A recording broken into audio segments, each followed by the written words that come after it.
hadn't been broken in 18 years. You know, they put on an ounce, quarter of an ounce, eighth of an ounce for 18 years. Now they have a guy come up, ping. The whole thing is crazy. But they continue to fight. And I don't like talking about it because I want to save it for just before the next election. I said to my people, don't even talk about it because they'll change. And we'll have but I watched this morning, there was a congressman fighting to the death for men to play against women in sports. And you say to yourself, why? What are they doing, right? What are they doing? But your country's not too big in that. No, of course not. We're big in protecting women. Good. Yeah. That's right. It's a very important form of protection. Yeah. And as you can see, most of my cabinet are women, so. That's impressive. Yeah. That's why you're And running. they're not DEI hires or anything. They They're can just be great good. at what they do. Right? That's right. This is very impressive. Yeah, This no. is a first. We've had women, but we've never had 3 of them right here. That's 4 and 3 And men. look who we have. You guys feel a little bit mistreated? That's good. I like it.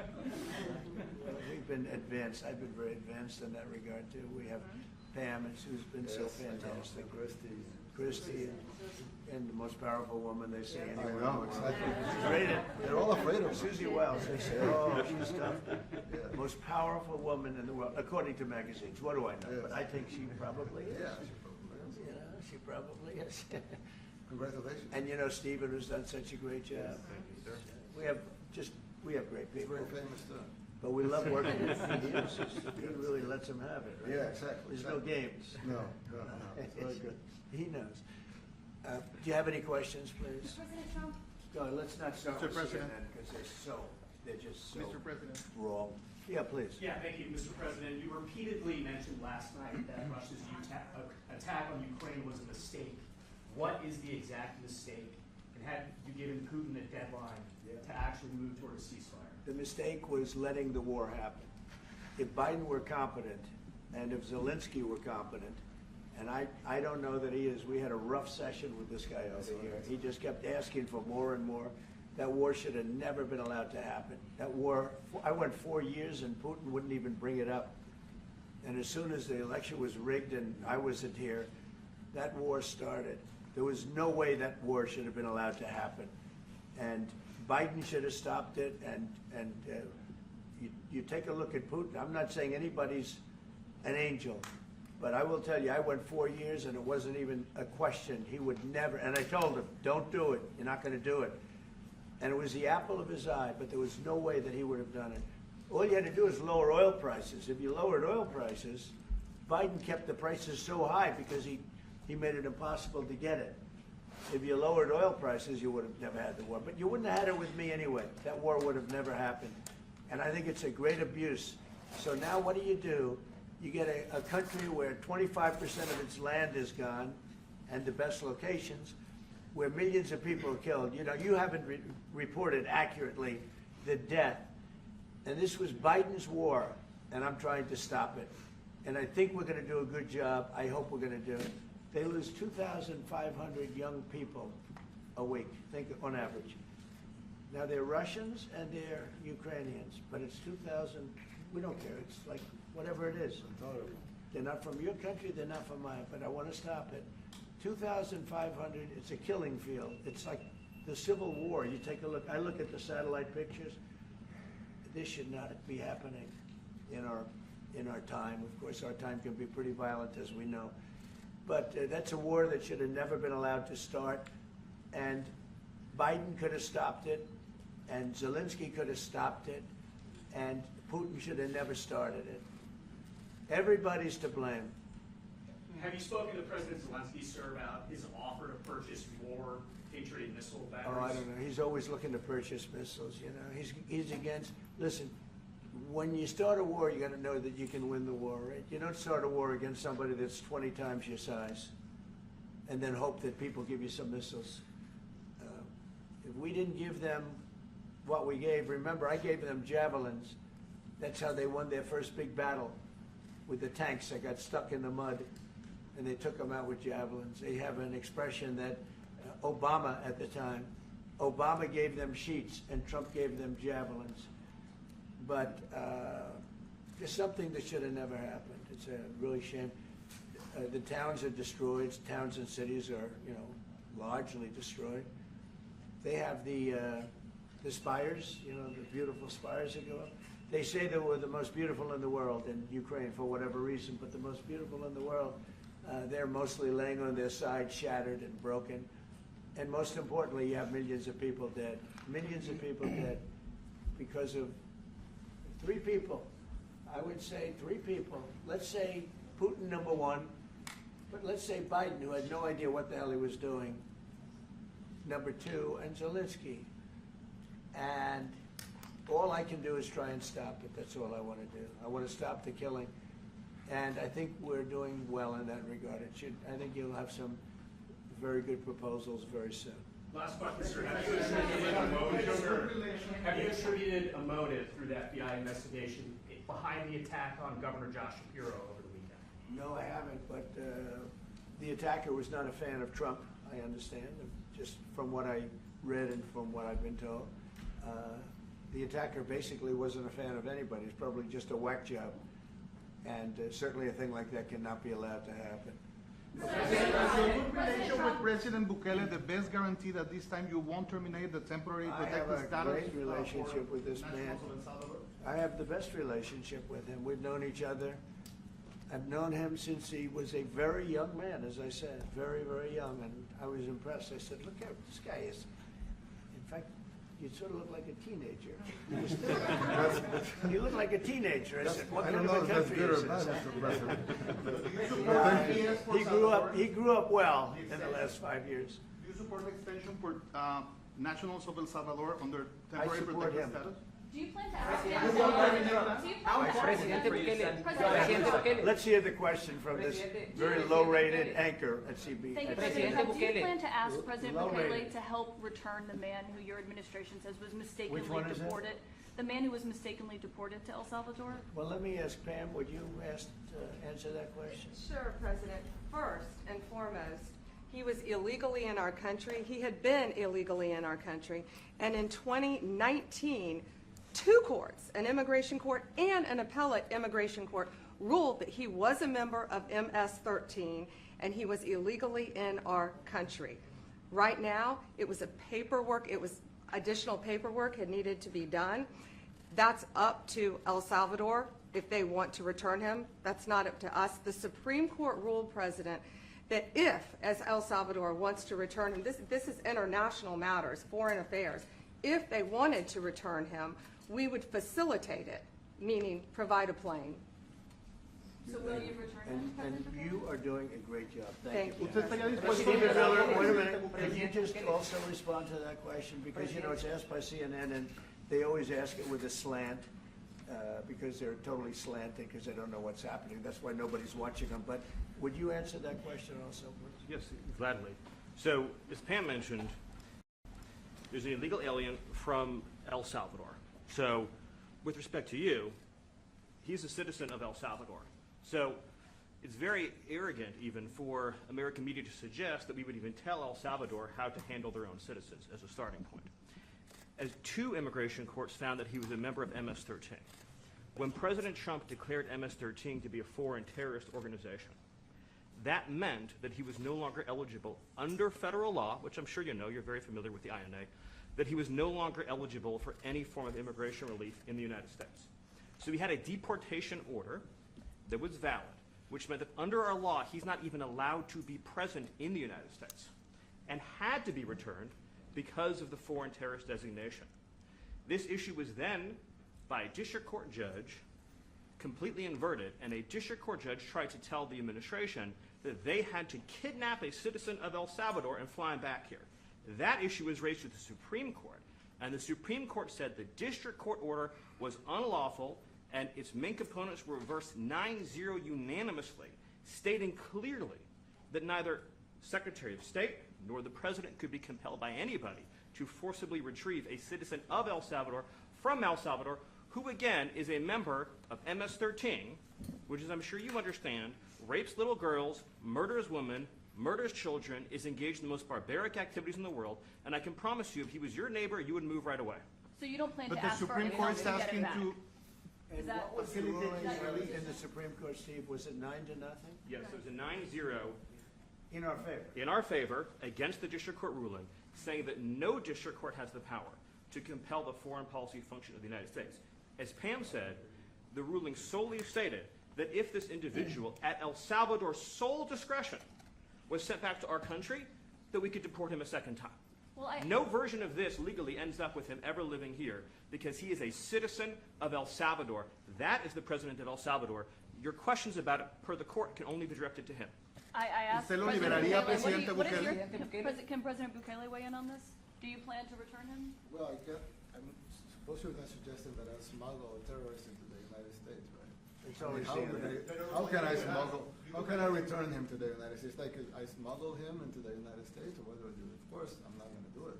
It's like, the question is preposterous. How can I smuggle a terrorist into the United States? I don't have the power to return him to the United States. But you can release him inside El Salvador. Yeah, but I'm not releasing, we're not very fond of releasing terrorists into our country. We just turned the murder capital of the world into the safest country of the Western Hemisphere, and you want us to go back into releasing criminals so we can go back to being the murder capital of the world? No, that's not going to happen. Well, they'd love to have a criminal, Yeah, released into I mean, there's So a fascination. They would love it. Yeah. They're sick, these are sick people. Marco, do you have something to say about that? Yeah, I mean, Stephen outlined it. I don't understand what the confusion is. This individual is a citizen of El Salvador. He was illegally in the United States and was returned to his country. That's where you deport people, back to their country of origin, except for Venezuela that wasn't refusing to take people back, or places like that. I can tell you this, Mr. President, no, the foreign policy of the United States is conducted by the President of the United States, not by a court. And no court in the United States has a right to conduct the foreign policy of the United States. It's that simple. End of story. And that's what the Supreme Court held, by the way, to Marco's point. The Supreme Court said exactly what Marco said, that no court has the authority to compel the foreign policy function of the United States. We won a case 9-0, and people like CNN are portraying it as a loss, as usual, because they want foreign terrorists in the country who kidnap women and children. But President Trump, his policy is foreign terrorists that are here illegally get expelled from the country, which, by the way, is a 90-10 issue. Well, Mr. President, you said that if the Supreme Court said someone needed to be returned, that you would abide by that. You said that on Air Force One just a few days ago. And they said that it must be facilitated. Why don't you just say, isn't it wonderful that we're keeping criminals out of our country? Why can't you just say that? Why do you go over and over, and that's why nobody watches you anymore? You have no credibility. Please, go ahead. President Trump, thank you so much. How many illegal criminals are you planning on exporting to El Salvador? And President Bukele, how many are you willing to take from the U.S.? As many as possible. And I just asked the president, it's this massive complex that he built, jail complex. I said, can you build some more of them, please? As many as we can get out of our country that were allowed in here by incompetent Joe Biden through open borders. Open borders. You probably hear open borders and you can't even understand it because nobody can understand. Nobody smart or with common sense can understand it. So we have millions of people that should not be in this country that are dangerous. Not just people, because we have people, but we have millions of people that are murderers, drug dealers.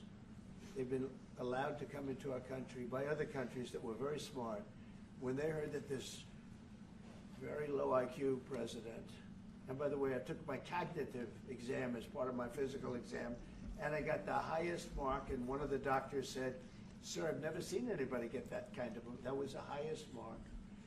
I hope you're happy with that, although they haven't been bugging me too much to take a cognitive, but I did do my physical and it was released. I hope you're all happy with it. I noticed there's no question, so probably you are.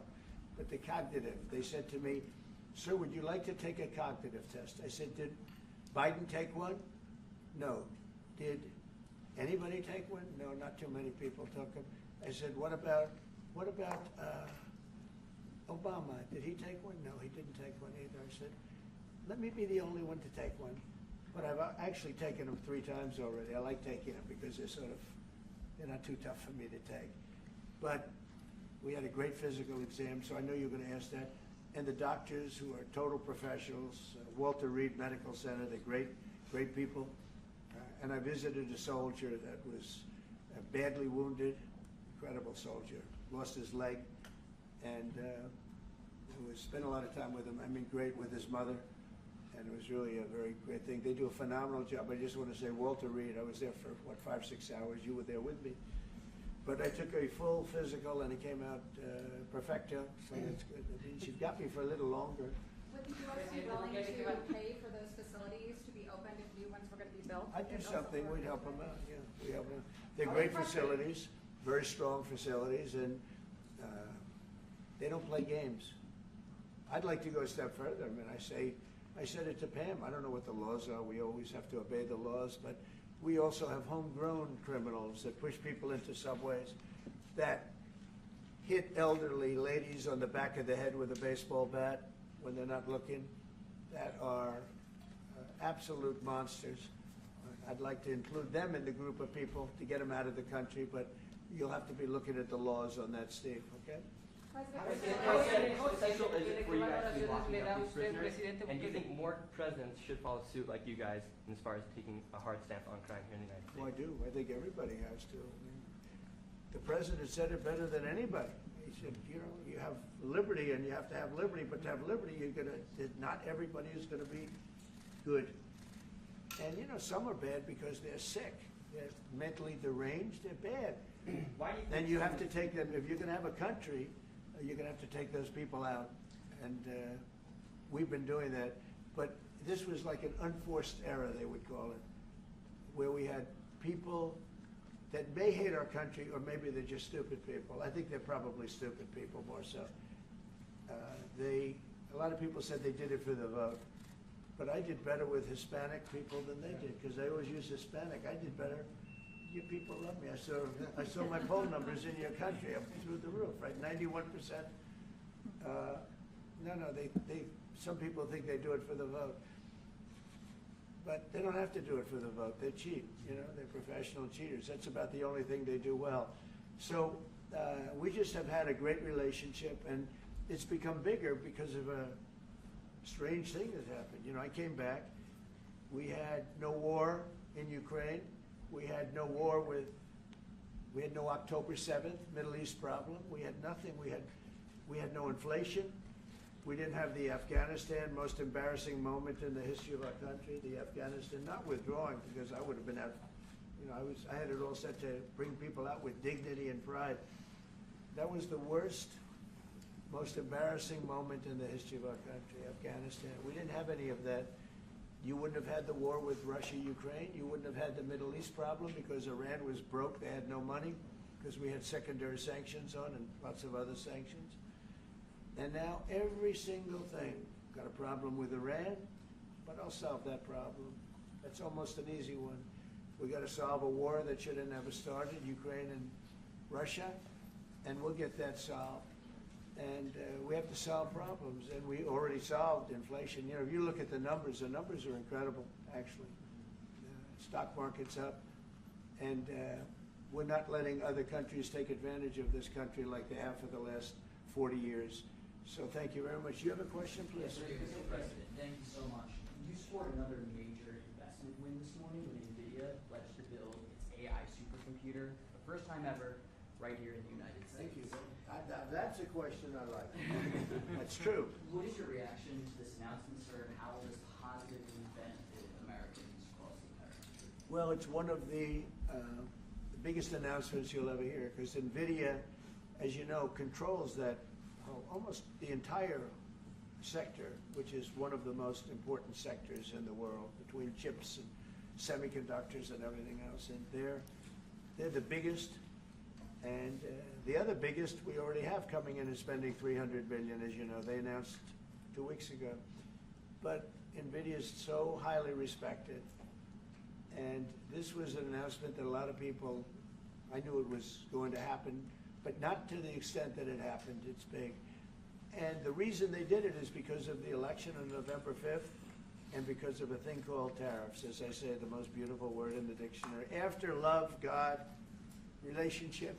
The press actually hit me and said, tariff is the most beautiful word in the dictionary. What about family, love, God?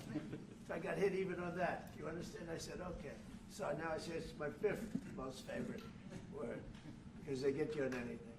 But No, that NVIDIA, it's one of the great companies of the world, modern, super modern companies, controls segments that nobody, sort of controls the world in a sense, and they're coming in here in the biggest way with hundreds of billions of dollars. Not like millions of dollars, hundreds of billions of dollars, and I'm honored by it. And I want to thank Jensen and all of the people that we deal with. They're great people, they're brilliant people. And without tariffs, they wouldn't be doing it. Okay? Thank you very much. Yeah, Are please. you considering additional sanctions against Russia after their latest attack? And do you have an update on the rate and when you might announce Well, I semiconductor already have tariffs? sanctions on Russia. I put them there. If you remember, Nord Stream 2, that's the big pipeline that goes through Europe. I stopped it. That's Russia's pipeline, the largest pipeline, I think, in the world, goes to Germany. And I stopped it. And when Biden came in, he approved it. And then they say, oh, I'm friendly with Russia. No. Putin said, if you're my friend, I'd hate to see you when you're my enemy. I stopped the biggest economic job they ever had. I stopped it cold, right? It was dead. You know that, right? And Biden came in and he immediately approved it. What was that all about? And it's a pipeline that takes care of a lot of the needs. Now, it was a very controversial thing, but I stopped it, and Biden approved it. Question? On tariffs, No, do you not have an you. update? Not And the South Carolina update today on potential semiconductor tariffs and potentially pharmaceuticals. What? Semiconductor tariffs and potentially pharmaceuticals. Any update on Pharmaceuticals, that? we're going to do. We don't make our own drugs, our own pharmaceuticals. We don't make our own drugs anymore. The drug companies are in Ireland and they're in lots of other places, China. And all I have to do is impose a tariff. The more, the faster they move in. The higher the tariff, it's very serious. It's inversely proportional. The higher the tariff, the faster they come. And we're going to be doing that. That's going to be like we have on cars. We have, as you know, a 25% tariff on cars. We have a 25% tariff on steel and aluminum. And that's what that category fits right now. Do you have a percentage in mind and a timeline? I have a timeline, not too distant future. We're doing it because we want to make our own drugs. We're doing it because we want to make our own steel and aluminum, lumber, other things. And they're all coming in. We have record numbers, $7 trillion. Since I announced, like a month and a half ago, since I came in, we have over $7 trillion being invested in the country. We didn't have $1 trillion. We didn't have $500 billion for some of these guys. They didn't know what the hell they were doing. So we have the largest investment that we've ever heard of, and we're only 2 months in. And that'll continue at levels that you've never seen before. It's what's going to happen. And even the stock market's up today. We also had, a lot of people didn't say it the way it was. We had the largest gain in the stock market in history on every single category last week. That was a nice game because we get a little hit because people didn't understand the power of our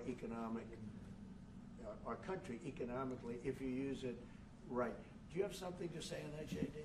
Yes, sir. I mean, look, for 40 years we have lost manufacturing capacity. Workers have seen their wages stagnate, and some of the most critical things that we need, from the pharmaceuticals, the drugs that we give to our children, the antibiotics that we give to our kids, to the weapons that we actually need to fight a war, if God forbid we had to fight a war, we don't make enough of that stuff.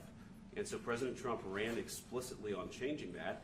Yes, as the president mentioned, it caused a little bit of disruption in the market, but I actually think over the long term, workers are going to benefit, stocks are going to go up, American businesses are going to benefit as we reinvest and reindustrialize our country. And the auto workers and the Teamsters and all of the unions, not traditionally Republican, but I'm winning those unions by, we're up 40, 50 points on the Democrats. They're losing everything. They're losing everything because they just have policies that are not believable. They fight for policies that are 5% popular, and nobody knows who the 5% are. I mean, nobody can find the 5%. But if you go back to Ohio, and by the way, we have the great championship team from Ohio coming in today, right? Very big day. And that's going to be a little bit later. And that'll be, if you want to stick around, I'll introduce you to some nice people. You'll see some very large people, right? You'll see some people that even you have not seen people like this. These are big, these are 6'7", 380 pounds with no fat. Okay, that's pretty good, right? But the team, the national championship team, is being honored today at the White House, so that'll be exciting. If you're around, want to stay around, I'll have you up there. You can tell them all about your prison, how you have to behave. Okay. Who else? Exemptions on electronics. Yeah, you said yesterday that you're making a decision on Iran very quickly. What do you mean by that? Is that a decision to strike Iran? Solve their problem very quickly. Iran wants to deal with us, but they don't know how. They really don't know how. We had a meeting with them on Saturday. We have another meeting scheduled next Saturday. I said, that's a long time. You know, that's a long time. So I think they might be tapping us along. But Iran has to get rid of the concept of a nuclear weapon. They cannot have a nuclear weapon. He can't have a nuclear weapon. Nobody can have, we can't have anybody having nuclear weapons, you know? We can't have nuclear weapons. And I think they're tapping us along because we're so used to dealing with stupid people in this country. And I had Iran perfect. You had no attacks. You would have never had October 7th in Israel, the attack by Hamas, because Iran was broke. They were stone cold broke when I was president. And I don't want to do it. I want them to be a rich, great nation.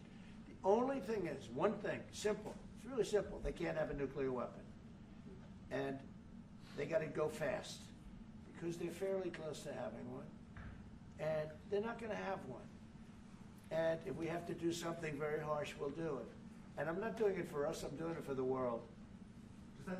And these are radicalized people, and they cannot have a nuclear weapon. Does that include a potential strike on Iranian nuclear facilities? Of course it does. And just a follow-up question, a clarification. You mentioned that you're open to deporting individuals that aren't foreign aliens but are criminals to El Salvador. Does that include potentially U.S. citizens fully naturalized Americans? If they're criminals and if they hit people with baseball bats over their head that happen to be 90 years old, and if they rape 87-year-old women in Coney Island, Brooklyn, yeah, that includes them. What, do you think there's a special category of person? They're as bad as anybody that comes in. We have bad ones too. And I'm all for it because we can do things with the president for less money and have great security.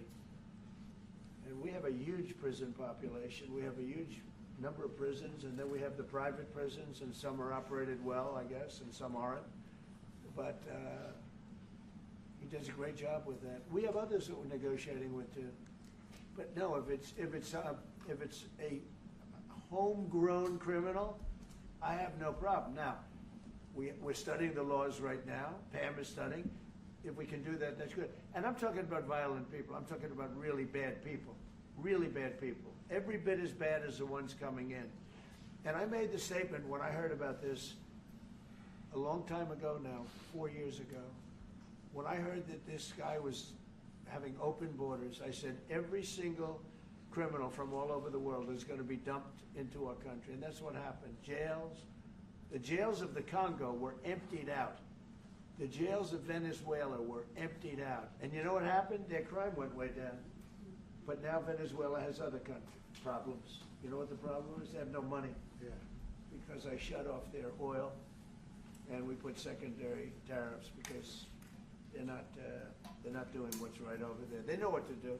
We spoke to them. I spoke to them. They know what to do. But they have no money. Venezuela has no money. But Iran had no money. And Iran behaved so beautifully. And then Biden took all those secondary tariffs on tariffs on. I told China, you can't buy oil. If you buy oil from Iran, China, I told it to President Xi, then we no longer want you to do business with the United States of America. And those ships disappeared from that harbor so quickly. China. Get along great with China. Are the talks with Iran productive? Do you want to continue that? The talks with Iran, do you believe those are productive? Do you want to continue that? I think Iran could be a great country as long as it doesn't have nuclear weapons. If they have nuclear weapons, they'll never get a chance to be a great country. They will never get a chance. It won't even come close. Sir, on tariffs. Yeah. Yeah, thank you. Yesterday you mentioned short-lived product exemptions. Which specific products are you considering, and how long is short-lived? Weeks, months? I'm looking at something to help some of the car companies where they're switching to parts that were made in Canada, Mexico, and other places, and they need a little bit of time because they're going to make them here, but they need a little bit of time. So I'm talking about things like that. What about any Apple products, other cell phones? Look, I'm a very flexible person. I don't change my mind, but I'm flexible. And you have to be. You just can't have a wall and you'll only go, no, sometimes you have to go around it, under it, or above it. There'll be maybe things coming up. I speak to Tim Cook. I helped Tim Cook recently and that whole business. I don't want to hurt anybody, but the end result is we're going to get to the position of greatness for our country. We're the greatest economic power in the world if we're smart. If we're not smart, we're going to hurt our country very badly. We lost with China over the Biden years trillions of dollars on trade, trillions of dollars, and he let them fleece us, and we can't do that anymore. And you know what? I don't blame China at all. I don't blame President Xi. I like him. He likes me. I mean, you know, who knows? Who the hell cares? Do you have any updates on talks But you know with what? China? What? Do you have any updates for the talks with China? You know, let me just tell you this. I don't blame China. I don't blame Vietnam. I see their meeting today. Is that wonderful? That's a lovely meeting. They're meeting like trying to figure out how do we screw the United States of America. Don't forget, the European Union was formed to do just that. The European Union was formed to hurt the United States and on trade. And they get us on NATO because they don't pay their bills. But now, since I got involved, they have been paying their bills. I took in over $600 billion for NATO. Nobody took in anything. I mean, they were all delinquent. They had 8 nations out of 28 paid their bills. The rest of them were way delinquent. And I said, if you don't pay your bills, we're not going to protect you anymore. And the money poured in over 600. The Secretary General last week made that statement. He said, I've never seen anything like it. We couldn't get anybody to pay because the United States was footing the bill for NATO. Well, we got hurt there, and we got hurt on trade, likewise, European Union. And they've got to come to the table, and they're trying to. They're trying to. But the European Union has taken terrible advantage. They don't take our food products. They don't take our cars. We have millions of their cars, BMW, Volkswagen, Mercedes-Benz, many others. They come in by the millions. They don't take, there are no Chevrolets in Munich, I can tell you that. I said to Angela Merkel when she was there, as she was letting millions of people infiltrate Germany, which was not so good from, we would call them illegal immigrants, but she made them legal. But I said to her, and I get along with her very well, I said, how many Chevrolets do we have in Munich or Frankfurt? Why, none, Donald, none. I said, you're right. And yet we take in millions and millions of cars. No, those days are over. How long do you Okay, think the exemption thank you very much, everybody. Thank you, guys. Thank you, guys. Head on the floor. Thank you, guys. Mr. President, do you have any comment on the FTC's case against against Meta and Mark Zuckerberg? Thank you, Press. Thank you, Nayib. Thank you. Thank you, guys. Let's go. Thank you. Let's go.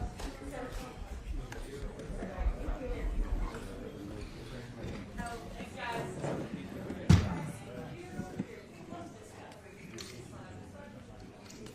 Thank you, thanks, guys.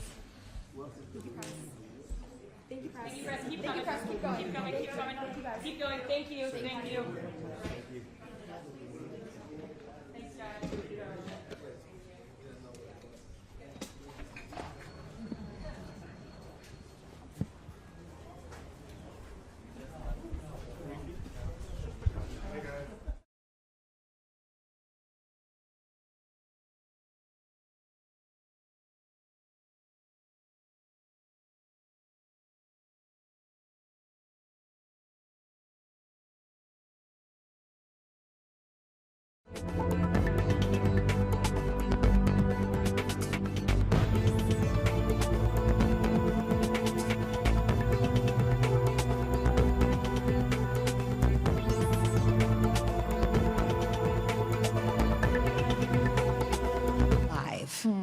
And that's kind of what I felt just